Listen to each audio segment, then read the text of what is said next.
မြန်မာပြည်မှာဖះရွေးကောက်ထားတဲ့သူတွေကိုပြန်လည်ပြီးတော့မှဆရာအနေနဲ့ပြန်လည်ပြီးတော့မှဆွဲခေါ်ရတဲ့အခွင့်ကိုရတဲ့အတွက်ကြောင့်လဲအထူးပဲကြီးတော်ချီးမွမ်းတယ်ဒီထဲမှာမှဝိညာဉ်သားသမီးတွေတကယ်ကိုယူပါယုံထားတယ်အဲ့ဒါတော့နိုင်ငံတကာလူမျိုးတကာအတွက်ကောင်းကြီးဖြစ်စေမဲ့သူတွေအခုဆိုရင်ဆရာမိုးဇက်ဝိညာဉ်သားထဲမှာအင်မတန်မှအားကိုးရတဲ့အထဲမှာဒီသားလည်းပါတယ်ဖះကိုအားကိုးတတ်တယ်ဖះကို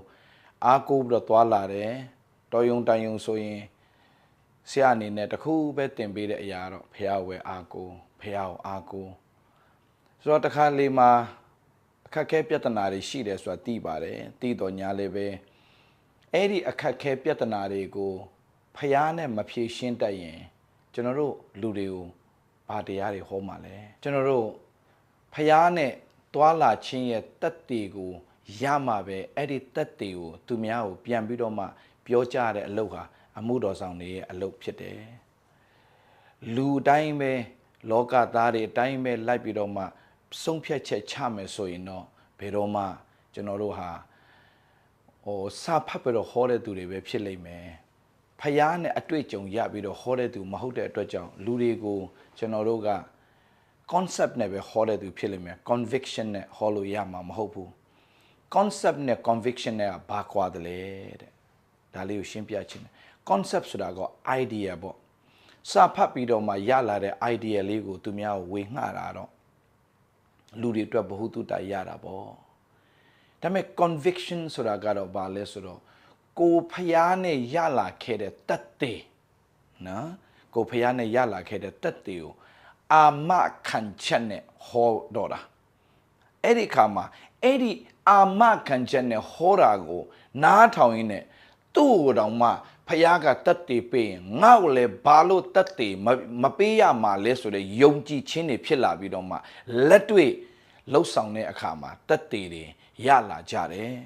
ဒီတက်တေတွေနဲ့ပဲဆရာဒေးဗစ်လာလည်းအနှစ်30အမှုတော်မြတ်ထဲမှာလှုပ်ဆောင်ရတဲ့အခွင့်ကိုရရှိပါတယ်လူပေါင်းမြောက်များစွာပြောင်းလဲပါတယ်အခုလည်းပဲတကယ်တော့ချင်းမိုင်ရဲ့တကယ် main เนาะတကယ်ကို main office ကနေပြီးတော့ဝင်ခချင်တာဖြစ်ပေမဲ့အခြေအနေအမျိုးမျိုးကြောင့်စင်ကာပူမှာဒီနေ့နောက်ခဏနေဆိုရင်ဆရာစင်ကာပူမှာတရားဟောရတော့မှာဖြစ်ပါတယ်ဒီအတွက်ကြောင့်စင်ကာပူကနေပြီးတော့မှဝင်ငှတာဖြစ်ပါတယ်လို့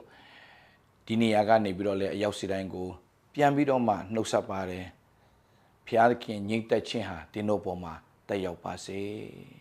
ဖျားသခင်ရဲ့ကြမ်းမာခြင်းဖျားပေးတဲ့အောင်မြင်ခြင်းဖျားပေးတဲ့လွတ်မြောက်ခြင်းဖျားပေးတဲ့ဝမ်းမြောက်ခြင်းတွေသင်တို့ပေါ်မှာတက်ရောက်ပါစေလို့ယေရှုနာမနဲ့ဆုတောင်းကောင်းချီးပေးလိုက်ပါတယ်ထိုဒီတာမကဘူးအနေဆရာရဲ့ဝိညာဉ်သားသမီးတွေတွေ့ရပါတယ်အမှုတော်ထဲမှာဖျားရှင်အသုံးပြုနေတဲ့ဆရာမိုးသက်ဆွေတို့ဆရာကြောအောင်တို့ဆရာမဆက်ဖော်တို့ခန္ဓာအတီးတီးအတင်းတော်ကြီးတွေမှာတင်းအုပ်ဆရာမတွေအနေနဲ့ဥဆောင်နေတာတွေ့ရတဲ့အတွက်ကြောင့်လဲဆရာအနေနဲ့ဝိညာဉ်ဖခင်တယောက်အနေနဲ့အင်မတန်မှဝမ်းမြောက်ဂုဏ်ယူတယ်ဆိုတဲ့အကြောင်းပြောပြစေနေပြည်တော်မှာအထူးသဖြင့်ဥဆောင်နေတဲ့ဆရာမိုးဇက်အတွက်လည်းပဲဆရာအင်မတန်ဂုဏ်ယူတယ်ဆက်လက်ပြီးတော့မှနိုင်ငံတော်အတွက်ကောင်းကြီးဖြစ်စေတဲ့မူတော်ဆောင်တွေလူမျိုးတွေအတွက်ကောင်းကြီးဖြစ်စေတဲ့သူတွေနိုင်ငံကောင်းဆောင်တွေကိုပြန်လဲကောင်းကြီးဖြစ်စေတဲ့သူတွေနိုင်ငံကောင်းဆောင်တွေရဲ့ဒီဖျားသခင်ထမလာတဲ့ပညာတွေနဲ့နိုင်ငံကောင်းဆောင်များပြန်လဲပြီးတော့မှအကြံပေးနိုင်တော်သူများဖြစ်တဲ့အထီးယောသတ်တို့လိုဒံယေလတို့လိုဖျားရဲ့ဉာဏ်ပညာရရှိတဲ့အမှုတော်ဆောင်တွေဖြစ်ပါစေလို့ဒီနေရာကနေယေရှုနာမနဲ့ဆုတောင်းကောင်းကြီးပေးလိုက်ပါတယ်ဒီမှာယုံကြည်သူများလည်းရှိကြသောကြောင့်ယုံကြည်သူတွေအားလုံးကိုဆရာအနေနဲ့အားပေးပြစေယုံကြည်သူများသည်နိုင်ငံလူမျိုးတွေအတွက်ကောင်းကြီးဖြစ်စေတဲ့သူတွေဖြစ်ရမယ်ဆိုတာကိုယုံကြည်တယ်ဒီအတွက်ကြောင့်သင်တို့ယူပါယုံကြည်ကြည်ထားကြပါငါတို့ကခရိယန်ဆိုပြီးတော့အဲ့ဒီခရိယန်မှာပဲမနေပါနဲ့ခရိယန်လို့ပြောရင်ဖ ဖယားနဲ့အဆက်ရှိတဲ့သူတွေကိုခရိယန်လို့ခေါ်တာဖြစ်ပါတယ်ဒါလေးကိုမမေ့စေချင်ပါဘူးခရိယန်ဆိုဒီမှာဖယားနဲ့အဆက်ရှိတဲ့သူတွေကိုပြောတာဖြစ်ပါတယ်ဖယားနဲ့တွာလာတတ်တော်သူဖယားကိုအားကိုးတဲ့သူဖယားကိုယုံကြည်စိတ်ချတဲ့သူကိုခရိယန်လို့ခေါ်ပါတယ်ဒီလူတွေကတော့အင်မတန်မှထူးခြားပါတယ်เนาะတိယောအခန်းကြီး9အငယ်4မှာဗာပြောတယ်လဲဆိုတော့ချစ်သားတို့တင်တို့သည်ဖယားသခင်နဲ့ဆက်ဆိုင်ကြ၏ထိုသူတို့ကိုလည်းအောင်ကြပြီတဲ့เนาะပြီးတော့မှအဲ့ဒါတော့တိယောအခန်းကြီး4အငယ်4မှာတိယောအခန်းကြီး9မှာကြတော့ဖျားသခင်သားဖြစ်တော်သူမိဒီကလောကကိုအောင်တတ်တယ်တဲ့အဲ့ဒါတိယောခန်းကြီး9ငယ်4မှာခုနကျွန်တော်ပြောတဲ့ဟာဖျားခင်ရဲ့သားဖြစ်တော်သူမိဒီကလောကကိုအောင်တတ်တယ်တဲ့လောကကိုအောင်ခြင်းအကြောင်းမူကားငါတို့ဤယုံကြည်ခြင်းပေသည်ဒါဆိုလောကကိုအောင်တယ်ဆိုတာဘာလဲလောကကိုအောင်တယ်ဆိုတာကဘယ်အရာကမှတင်တို့ကိုစိတ်တက်ကြအောင်လုပ်လို့မရတာဘယ်အရာကမှတင်တို့စိတ်ပြတ်အောင်လုပ်လို့မရတာဘယ်အရာကမှတင်တို့ရဲ့အတ္တတာကိုပူပန်အောင်လုပ်လို့မရတာအမြဲတမ်းတကိုးပါတဲ့စိတ်နဲ့အသက်ရှင်နိုင်ခြင်းကိုပြောတာဖြစ်ပါတယ်တော့ဖခင်ကလည်းပဲတို့ကိုစိုးရင်ခြင်းပူပန်ခြင်းတွေကိုလုံးဝမဖြစ်စေခြင်းနဲ့ဖခင်ရှင်ဖြစ်ပါတယ်ဒါကြောင့်ဖယားကဘာပေးလဲဆိုတော့နေ့ရက်စဉ်တိုင်းမှာဖယားကိုအားကိုးတဲ့လူတွေအတွက်ဖယားသခင်၌စက္ကအနန္တထားတဲ့လူတွေအတွက်ဖယားပေးတဲ့မင်္ဂလာတော့ဘာလဲဆိုတော့တကိုးပါတဲ့စိတ်တဲ့ဖယားခင်ငါတို့ကြောက်တတ်တဲ့စိတ်မပေးဘူးတဲ့တကိုးပါတဲ့စိတ်ချစ်တတ်တဲ့စိတ်ရှင်းလင်းတဲ့စိတ်ကိုပေးတယ်တဲ့ဒါလေးအားလုံးမှတ်ထားပေးပါအားလုံးမှတ်ထားပေးပါသင်ဘဝထဲမှာပူပန်ခြင်းတွေသောကတွေစိုးရိမ်ခြင်းတွေနေရာယူလာပြီဆိုရင်ငါဖယားကငါ့ကိုအဲ့ဒါပေးတာမဟုတ်ဘူးနှစ်တိအခန်းကြီး1အငယ်9မှာအားလုံးခဏလေးဖတ်ကြည့်အောင်နှစ်တိအခန်းကြီး1အငယ်9တိမောသေဩဝါဒစာဒုတိယဆောင်အခန်းကြီး1အငယ်9မှာကျွန်တော်ယုံကြည်တယ်မြန်မာပြည်မှာရှိနေတဲ့ယုံကြည်သူတွေဟာမြန်မာပြည်အတွက်အင်မတန်ကောင်းကြီးဖြစ်စေတဲ့သူတွေဖြစ်ရမယ်မြန်မာပြည်အတွက်အင်မတန်မှမင်္ဂလာဖြစ်စေတဲ့သူတွေဖြစ်ရမယ်တင်တို့လည်းယုံကြည်ပေးပါတင်တို့အားဖြင့်မြန်မာပြည်ကောင်းကြီးဖြစ်ရမယ်တင်တို့အားဖြင့်လူမျိုးနွယ်တွေကောင်းကြီးဖြစ်ရမယ်ဆိုတာကိုဆရာလုံးဝယုံကြည်တယ်တင်တို့လည်းပဲယုံကြည်စေခြင်းတယ်ဆိုတော့ဖယားကတို့ကိုကြောက်တတ်တဲ့စိတ်ကိုမပေးဘူးတဲ့ကျမ်းစာဒီတိုင်းပြောပါတယ်နေ့ရက်စဉ်တိုင်းမှာအကြောင်းအမျိုးမျိုးနဲ့အခြေအနေအမျိုးမျိုးနဲ့လူတွေကိုစိုးရိမ်အောင်ကြောက်ရွံ့အောင်လုပ်နေတဲ့သူတွေအများကြီးရှိတယ်စိုးရိမ်ခြင်းတွေကြောက်ရွံ့ခြင်းတွေနဲ့နေရာယူသွားအောင်လုပ်တဲ့သူတွေရှိတယ်။သင်ရဲ့ life မှာသင်စိုးရိမ်ခြင်းနဲ့အသက်မရှိပါနဲ့။သင်ဘယ်တော့မှလောကအောင်မြင်တဲ့သူဖြစ်လာမှာမဟုတ်ဘူး။ဆိုတော့ဒီကျမ်းစာနှစ်ပိုက်ကိုဆရာကခွပြီးတော့ပြောသွားခြင်းတယ်။အခုနတိယောခန်းကြီး9အငယ်4ကပြောလဲချစ်သားတို့ sorry ဖခင်သားဖြစ်တော်သူမိဒီကလောကကိုအောင်တတ်တယ်တဲ့။လောကကိုအောင်ခြင်းကြောင့်မူကားငါတို့ဤယုံကြည်ခြင်းပေသည်တဲ့။ရှင်ယောဟန်ဩဝါဒစာပထမဆုံးအခန်းကြီး9အငယ်4မှာဖခင်ရဲ့သားဖြစ်တော်သူမိဒီက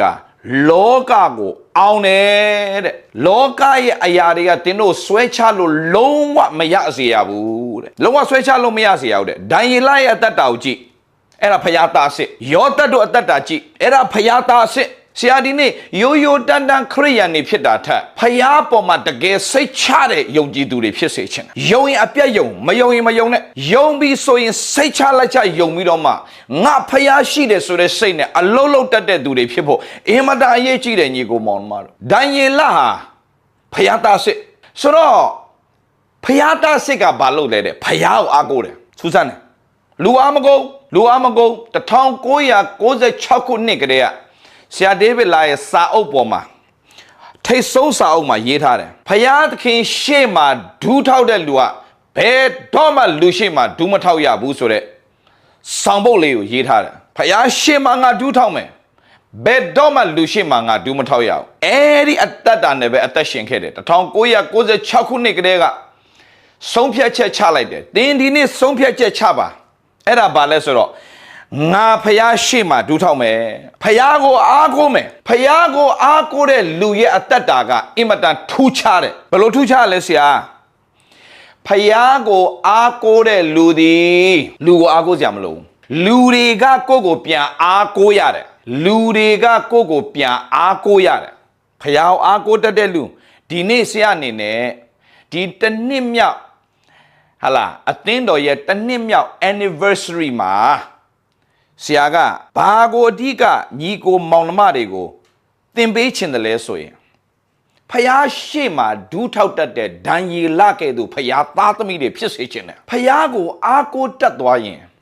မင်္ဂလာရှိလွန်းတဲ့အတွက်ကြောင့်ဖြစ်တယ်ဆိုတော့ဒံရီလကဖယားသားဒါကြောင့်ကျမ်းစာပြောတယ်ဖယားသခင်သားဖြစ်တော်သူမိဒီကလောကကိုအောင်တယ်တဲ့ဘလို့အောင်တာလဲတဲ့ကြည့်ကြမယ်ကွဘလို့အောင်လဲတဲ့ကြည့်ကြမယ်ကွဒံရီလကဖယားကိုပဲအားကိုးတယ်တနေ့3ချိန်ဒူးထောက်ပြီးတော့မှနော်ဒူးထောက်ပြီးတော့မှဖယားကိုရင်ဖွင့်စရာရှိတာရင်ဖွင့်တယ်တိုင်မင်စရာရှိတာတိုင်မင်တယ်ဖယားကိုတိုင်မင်တတ်တဲ့လူကလေသူများတော့တိုင်မင်စရာမလိုသူများကကိုယ်ပြန်လာတိုင်မင်ရတယ်ခင်ဗျဒါကြောင့်ဖယားရဲ့နာမတော်က Wonderful Counselor Mighty God Everlasting Father and Prince of Peace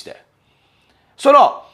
Wonderful တဲ့ဒုဖယားကပါလဲ Wonderful အောဘွယ်တော့အမှုကိုပြုတဲ့ဖယားရှင်ဖြစ်တယ်တဲ့တင်းရဲ့ဘဝမှာဖယားရဲ့အောဘွယ်ကလက်တော်ကိုမြင်းချင်းနေဆိုရင်အဲ့ဒီဖယားရှိမှဒူးထောက်ပလိုက်အဲ့ဒီဖယားကိုအားကိုးမယ်ဒါပဲ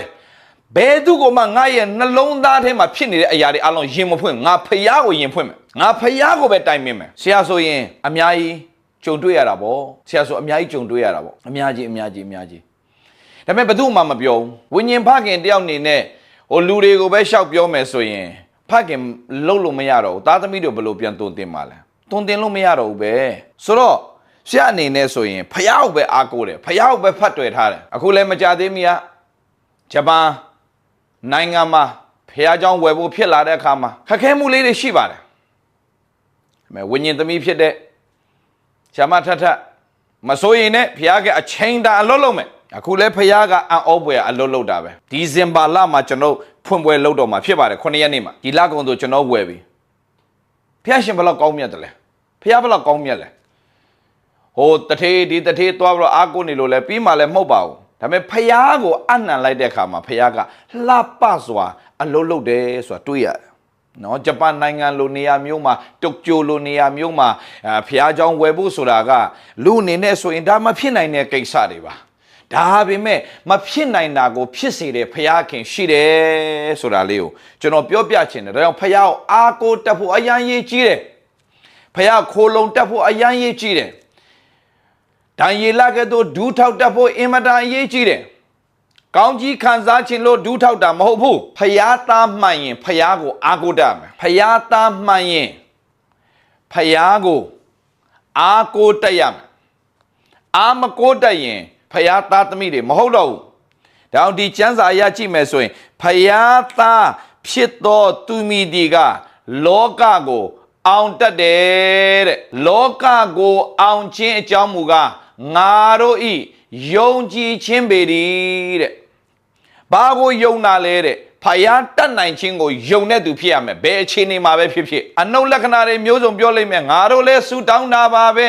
ငါတို့လည်းဖယားကိုကိုးကွယ်တာပါပဲဘာမှမဖြစ်လာဘူးဆိုတဲ့သူတွေအတန်ကိုသွားနာထောင်လို့မရဘူးဖယားကယောရှုကိုဟာလားနေလာတွေအကုန်ရက်သွားအောင်လှုပ်ပေးနိုင်တဲ့ဖယားဖြစ်တယ်ဆိုတာကိုသင်ခွာယူတတ်ရမယ်မောရှေကိုပင်လယ်နှစ်ချမ်းခွဲပေးတာကိုသင်မြင်တတ်ရမယ်ဖယားသခင်က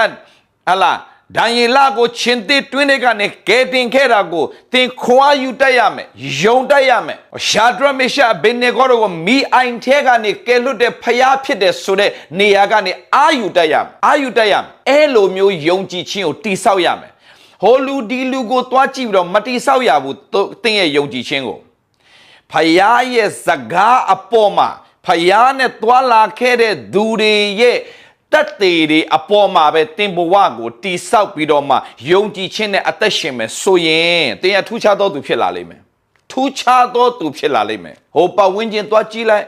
ဒီလူကတော့ဒီလိုဖြစ်တယ်ဒီလူကဒီလိုဖြစ်တယ်အဲ့ဒါတွေကြည့်မယ်ဆိုနော်ဒံယေလကိုချင်းတစ်တွင်းတဲ့ကဆွဲထုတ်ခဲ့တဲ့ဖယားကအသက်ရှင်ရတဲ့ကျမ်းမာခြင်းနဲ့ကုတ်ရတစက်မှမရှိဘဲနဲ့ဆွဲထုတ်ခဲ့တဲ့ဖယား Sunny Palo Twituna Swede, a Mutamigo, Jama Zikere, Paya, Yoshu go, suit down there, Kama, Yoshu, suit down there, Kama. Such a ratakulomo, Yatan Dwasi, Paya. General Yone Paya. General Paya, General Yone. General Yone. Da Wago, Do Chantegani, Bayim Pissy, Paya, General Yone. Mapina, Ayago, Pissy, Paya Pite Surau, General Yone. Did you know like Mamma Pina in a yard, a copilla? Paya cheese do John war wima, a thing about those Jodwabi. Jesus Tata John Machademia, Denmark, Norway, Finland, Nanga, Thonangama, a thing of Sabu Yantua, Payaga Pinsin Lade. They call me the Payashim shit. They call me the Payashim shit. Daria, Mapina Mulo, Piomabe, a good Jabama so Tony around my Paya Mazat. Tony around Paya Mazat. Tony around Payaga, Mazat, no? Tokyo, Chiba, Guma, Tony around Payaki and Mazat. So, Lodama, Tandi Quella Beshi did it. Akumaja de Mia Poi de Buelode. American, Japan, the Yote, Myong Miazwa, County Picade, Pue, Badu seasonal, Miama Bidari season, Boy, Nanga County Pisse, the Kumpayapian Sebide, Japan Lumures, Naro, Nanga Madelomio, the no tare season, Mashiwu ware, Mashiwu, no tare season, Mashiwu. Mino Lalo Pelo Jesu Tener, Daria, Miama Bidari, no, young that Louis at that time in Payaga Alolonida. So didn't a patient a yabalesoro, Danielai at that Kedobe, Payao Akure, Babe Pipi Paya Akure. The Kurashida, to Miala Piolo Yada. Payao Akole Nia, Daniela, Shadra Misha Benego, Nino Payao Akole, Nino Tumiaye, Nangama, Thing watching Kayada, Thomani, Hopulalo, Sadanga, Duiko, Latte Beleme. They are say Pima Payao Akuramo, a sim Pie, Mapie, Payago, Ako Dayen, Eddie Jaregani, Piaka, Tumiane, Mature, Masa Chentingo, Masa Machete, Erau de Yondapolore. Danielaga, Thing watching Kayada, Osutema, Babi me, Danielaga. Go channel Mapiatwa. The need Thonje, go where a kama, Payaga, Maza Bidoma, Bayin Shema Miana Yazid. Come on, Bayin Shema Miana Yazid. Miana Yazid, not so Winji Temaroma, Wunji, Hela, the Gago, Wunji, Joke here at Quingo Payaga, Danielago, Piensen Bela Piane. Down the machine and you go Mount Mari. Miama Bidra County Pide do the people. Miama Bio a council pian lebidoma, Allah, County Pisse, do the people yantua, then Danielado, Shadra, Mesha, a Benegodo Gedo, a Piatico, Ako Tate Duri, Pisse Chena. Piata so in local on local owners or local pian le County Pisse do the pide. Local go mingla de Tesson Lade do the pide, and a local on do. So Danielaga. Pelo Chine Mabe Pipi, Tainwatching Kana Jare Mabele, Manidwa Nebu, Saidamacha Nebu, Wamane Nebu, Piatiki, Megone, Tomane, Bajong Abwa, the Lupiarale, Natala Payao, Aquadane, Bajong, Hala, Tainwatching Karale, Tumasins out, Tainwatching Kayabazi, Payao, where Ako Bidoma, Twala, Doja, Payaga, Tumia, Tainware, do the Jare Mabin to go. When you do Pissy there. When you do Pilebe, to a when you do Pilebe, Eddie, when you do Niamabe, to a China Namobene, to a Taneo, Thonjing, to Payanebe, a chain you mere unit. Do you count a chain a balesoro, Paya, ne a chain you that up there.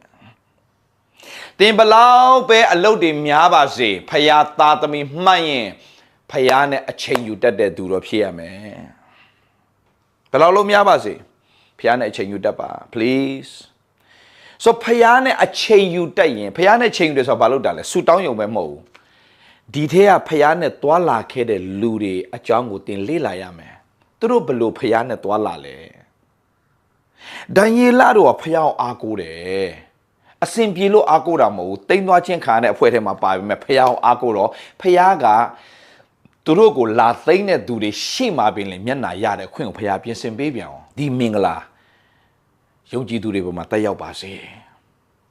ဖះအားကိုးတတ်ခြင်းမင်္ဂလာအရန်ကြီးတယ်နော်ဖះအားကိုးတတ်ခြင်းဒါကြောင့်နှုတ်ကပတ်တော်သိကြိုက်တဲ့ယေရမိအခန်းကြီး18အငယ်9မှာဆိုရင်ထရာဖះကိုးစားတော်သူထရာဖះကိုမိမိကိုးစားရအကြောင်းဖြစ်စေတော်သူဒီကောင်းကြီးမင်္ဂလာခံကိုခံရမယ်တဲ့ဒီနေ့ကျွန်တော်ကလေကောင်းကြီးမင်္ဂလာ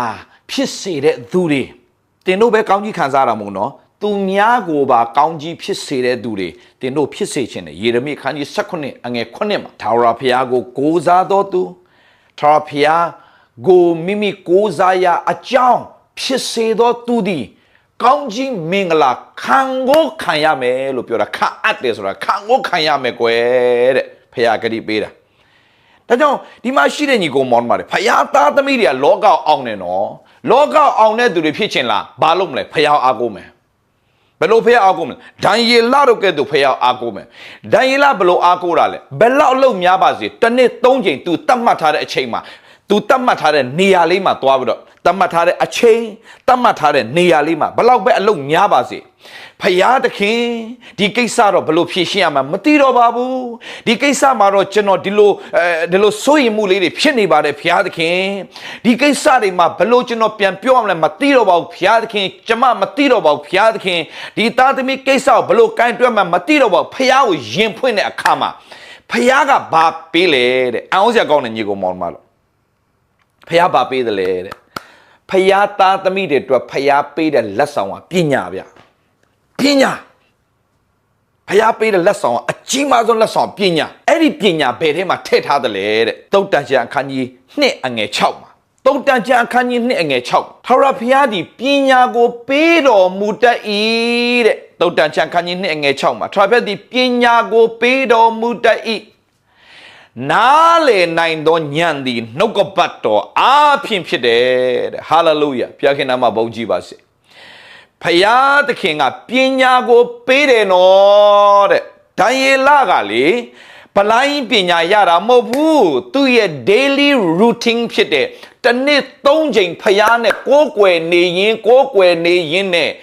ဖယားသခင်ကလက်ဆောင်ပေးတာဖယားနဲ့အချိန်ယူတဲ့သူဖယားအမြဲတမ်းလက်ဆောင်ပေးတယ်အဲ့ဒီလက်ဆောင်ကလောကမှာပေးတဲ့လက်ဆောင်နဲ့မတူဘူးခင်ဗျမှန်ကန်စွာဆုံးဖြတ်ချက်ချနိုင်ဖို့မှန်ကန်စွာစဉ်းစားတတ်ဖို့မှန်ကန်စွာလှုပ်ဆောင်တတ်ဖို့မှန်ကန်စွာရွေးချယ်တတ်ဖို့ပညာကိုဖယားပေးတယ်ဘာလို့ပေးတာလဲဖယားကိုအားကိုးတဲ့လူကဖယားသခင်ကောင်းကြီးပေးတယ်အဲ့ဒီအကြီးမားဆုံးကောင်းကြီးကဘာဆိုဖယားပညာကိုပေးတာအဲ့ဒီပညာကဘေးထဲမှာရှိတာလေတဲ့နှုတ်ကပတ်တော်အားဖြင့်ဖြစ်တယ်တဲ့ကျမ်းစာကဒီတိုင်းပြောတယ်တုတ်တန်ခန်းကြီး2ငယ်6မှာဒါရှောလမုန်မင်းကြီးကဘာမှာပညာအရှိဆုံးဖြစ်တဲ့ရှောလမုန်မင်းကြီးကထရာဖာငါ့ကိုပညာပေးတယ်တဲ့လူတိုင်းလည်းပညာပေးတတ်တဲ့ဖယားတဲ့နားလည်နေသောညာနှုတ်ကပတ်တော်အားဖြင့်တဲ့ဆိုတော့ဖယားစကားကိုစိတ်ဝင်စားတတ်တဲ့သူတော်ဖြစ်ဖို့လိုတယ်ဖယားစကားကိုစိတ်ဝင်စားရမယ်ကျွန်တော်ကဖယားစကားကိုစိတ်ဝင်စားတဲ့ရှေ့နဲ့စပြီးတော့ကျွန်တော်အရာကဘာနဲ့အဝါအလုံးလုံးနိုင်တဲ့သူတွေဖြစ်လာတာဖြစ်တယ်ခုဆိုလေဖယားကျေးဇူးတော်ပဲနိုင်ငံတကာနဲ့ကျွန်တော်ဆက်သွဲလာတယ်နိုင်ငံတကာကနေပြီးတော့မှတကယ်ကိုဖယားအသုံးပြုနေတဲ့ကဘာထိတ်တန်းခေါင်းဆောင်တွေနဲ့ဖယားသခင်ဆက်သွဲပေးလာတဲ့ဒါတွေကကျွန်တော်လိုက်ရှာလို့ရမှာမရတာ TV ပေါ်မှာပဲကြည့်နေရတဲ့ဆရာကြီးတွေကဆရာဒေးဗစ်လာနဲ့ပြန်လာပြီးတော့မိတ္တဟာယဖြစ်အောင်ဆိုတာကျွန်တော်လှုပ်လို့မှမရတာဒီကိစ္စတွေကဘသူလှုပ်တာလဲတဲ့အဲ့ဒါဖယားသားသမီးတွေဖယားပြုတ်တဲ့ကျေးဇူးဖယားပြုတ်တဲ့ကျေးဇူးဆိုကိုဘက်ကနေလောက်ရတဲ့အရာပါလဲဆိုတော့ဆုံးဖြတ်ချက်တစ်ခုချရတယ်အဲ့ဒီဆုံးဖြတ်ချက်တော့ဘာပဲဖြစ်ဖြစ်ငါဖယားကိုပဲအားကိုးမယ်ဘာပဲဖြစ်ဖြစ်ငါဖယားကိုပဲဖတ်တွယ်ထားမယ်ဒံယေလတို့ကဲသို့ဘာပဲဖြစ်ဖြစ်ငါဖယားရှေ့မှာပဲဒူးထောက်မယ်လူတွေကိုယင်ဖွင့်လဲခဏသူတို့နားထောင်ပြီးကိုယ့်အကြောင်းအတင်းပြန်တုံမှာပဲလူတွေကိုသွားယင်ဖွင့်လဲယုံရတဲ့သူတယောက်မှမရှိဘူးတင်အောင်မြင်လာလေယုံရမဲ့သူမရှိလေပဲအဲ့ဒါမှတ်ထား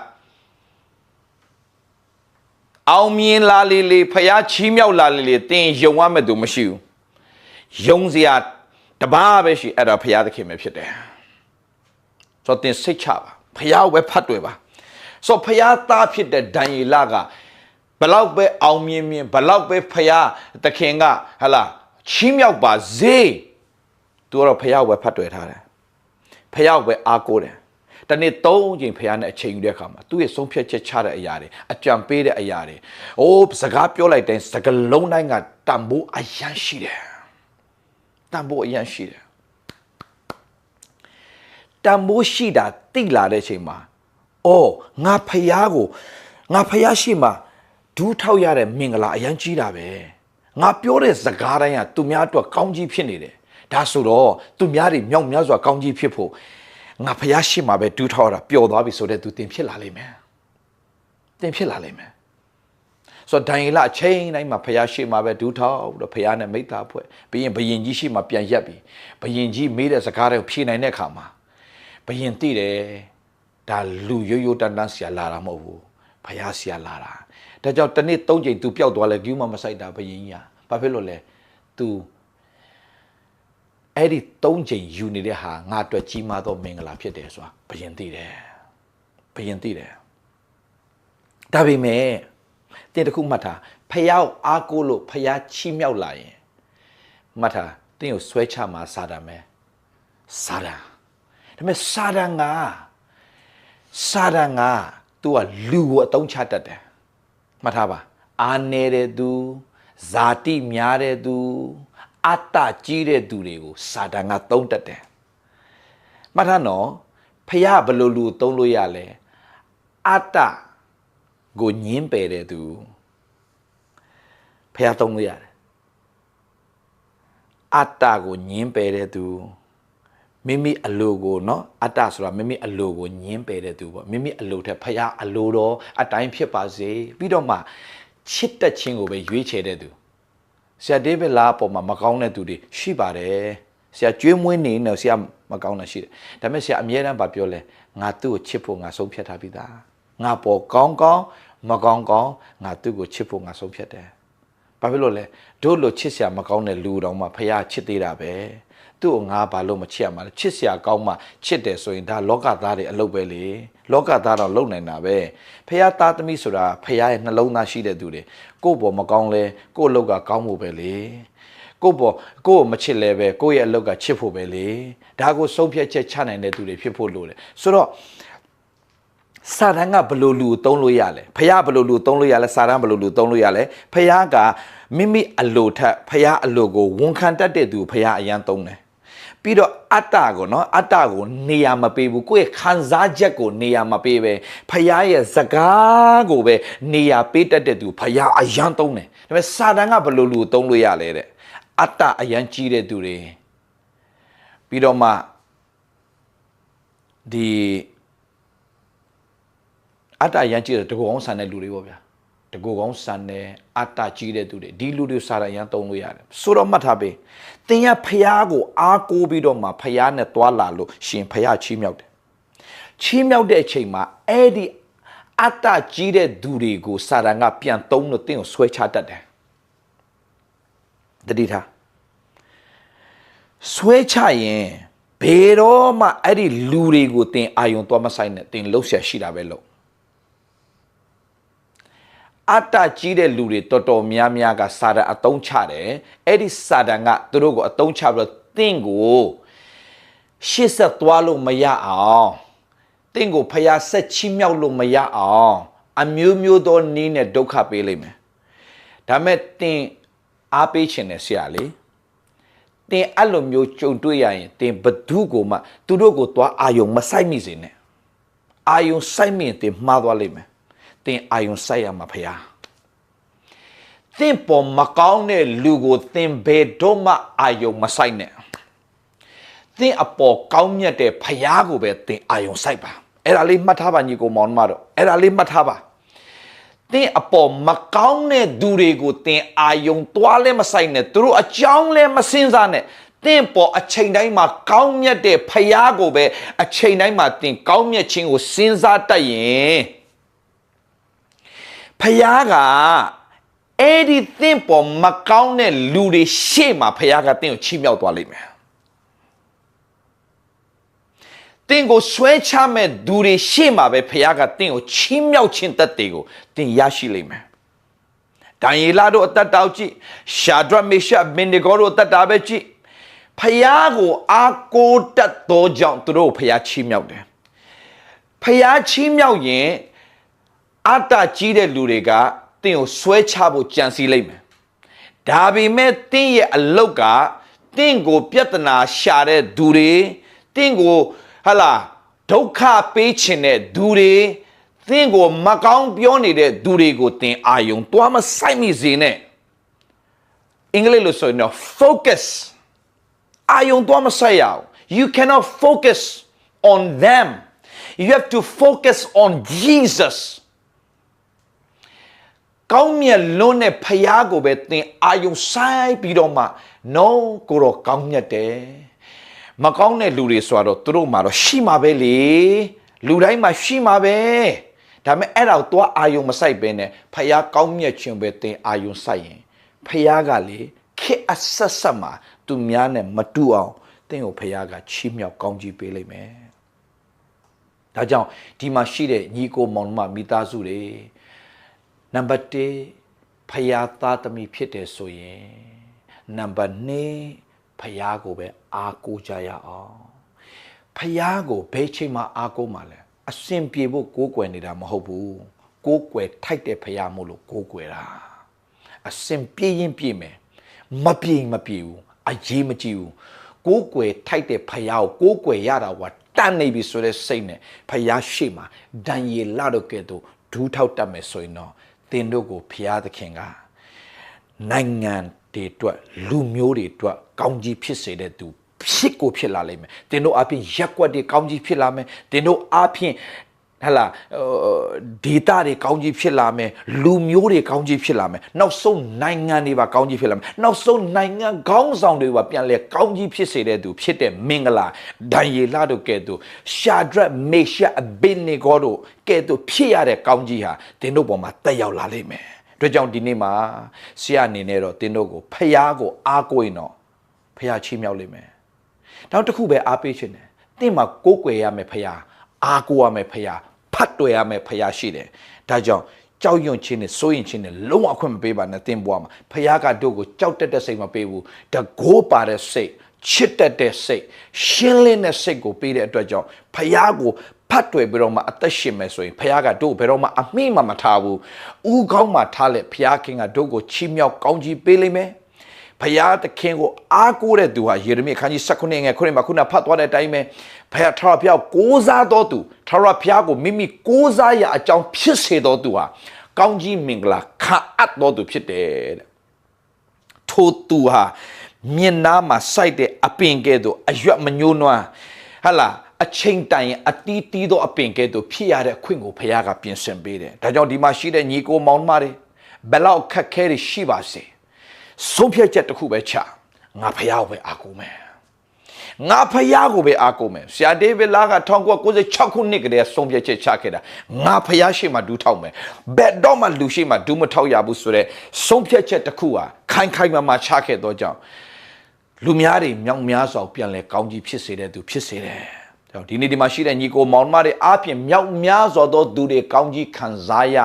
တော့သူတွေတင်းတို့ကိုယ်တိုင်ပဲကောင်းကြီးခံစားတာမို့သူများကိုပါပြန်လဲပြီးတော့ကောင်းကြီးဖြစ်စေတဲ့သူတွေဖြစ်စေဖို့ဖယားကိုအားကိုးတတ်တော်သူဖြစ်ပါစေဒိုင်လာဖယားကိုအားကိုးတယ်သူ့ပြဿနာရှာတဲ့သူရှိလားရှိတယ်မနာလိုတဲ့သူရှိလားရှိတယ်သူ့ဆွဲချတဲ့သူရှိလားရှိတယ်ဒါပေမဲ့သူဘာဖြစ်လဲဆုံးရှုံးလားမဆုံးရှုံးဘူး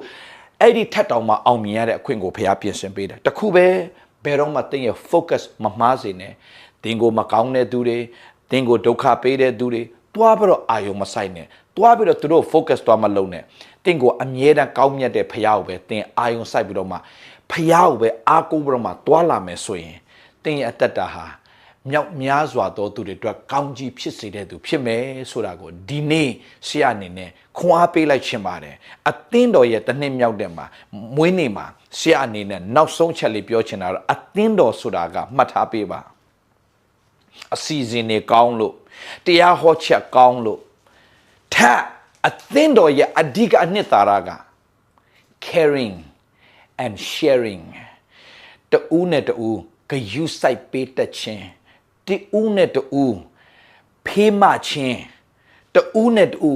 လဲပြိုသွားသူပြန်ထူမပေးတတ်တဲ့အသင်းတော်ဖြစ်ပါစေလို့ဒီနေရာကနေယေရှုနာမနဲ့ဆုတောင်းကောင်းကြီးပေးလိုက်ပါတယ်ဖျားသခင်ရဲ့မျက်နှာသားအလင်းသည်ဒီ ဒီနေ့တနစ်မြောက်တဲ့ The Light Worship Center နေပြည်တော်ပေါ်မှာတက်ရောက်တည်တာမကဘူးပါဝင်စက္ကန့်နဲ့မိသားစုတိုင်းပေါ်မှာဖခင်ရဲ့မျက်နှာသားဖခင်ရဲ့ကောင်းကြီးဖခင်သခင်ရဲ့မဆခြင်းကျေးဇူးအထူးခံစားရတော်သူများဖြစ်ပါစေလို့ယေရှုဖခင်နာမနဲ့ဆုတောင်းကောင်းကြီးပေးလိုက်ပါတယ်အရောက်စီတိုင်းဖခင်တာရကောင်းကြီးပေးပါစေ